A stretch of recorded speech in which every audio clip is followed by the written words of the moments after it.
I think it's important to understand my journey by knowing that I started in sales. That's the way I see the world. That's my lens into HR. And so I know that's not the typical career journey, but that is my foundation. And it came from my grandmother. Trips to grandma's house was like going to entrepreneur school. She was the ultimate hustler. It's my dad's mom. He's actually here with me today. I love it. She taught me so many sales lessons, and here was one of my favorites. She would tell me that value is created when you can solve a meaningful problem for someone else. That's what sales is all about. And so I took that and I ran with it. I started my own sales career, and I started to learn some of my own sales lessons, and one of them was listening. The number one sales skill is listening. If you can be a great listener, you can really understand the goals and the problems that your potential clients are facing. Another one was we had to drive results. I used to love when Zig Ziglar says that salespeople that don't drive results have skinny kids. I just thought that was hilarious.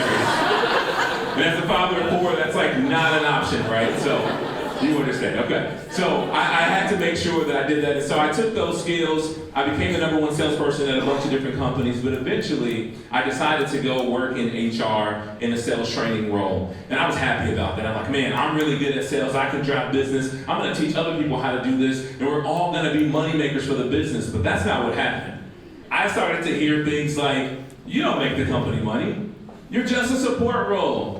You're just an expense. Anybody heard those things before?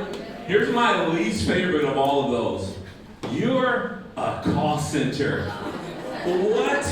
What did you call me? That's like a curse word to me. Same exact face as this right here. A little less hair, but like same exact face.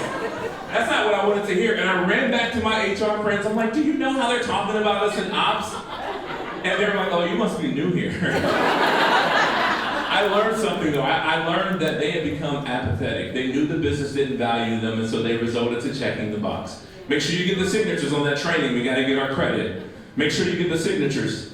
And so operations started to look at HR as a place where money just went to go fly out the window. That's where our money goes and it never comes back. And I never wanted to be looked at that way. I didn't want to be a cost center. I was a salesperson. I wanted to be a cash cow. And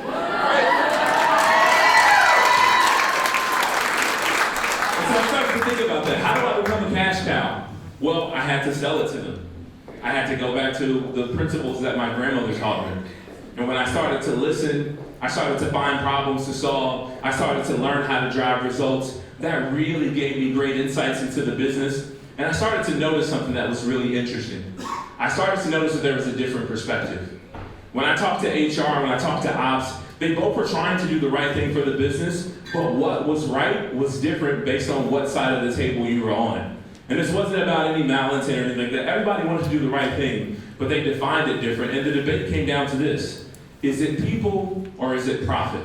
Is it people or is it profit? Should we put the people first or should we put the profit first? The biggest problem with this debate is that it's a debate at all. The truth is, it's both. People grow business. You can't do one without the other. We really need both. And so I started to listen and I started to find problems that really addressed both sides, people and business. Here are some of the problems that I ended up solving or finding. There was inconsistent performance. That hurt the business. It also hurt the people. Nobody wakes up and says, I want to suck at work today, right? Turnover. That hurt the people. It hurt the business, right? You can't run a profitable business if you're currently turning over your staff every 90 days. And so I looked at that frontline manager performance. We took some of those training programs and we started to optimize them for results. What do we need to do for this training program to really be able to drive results?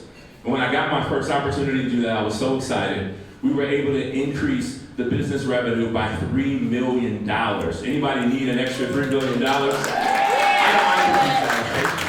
don't. But that wasn't even the best part. Check this out. Here was the best part. In addition to the $3 million, the people developed. The process that we created worked.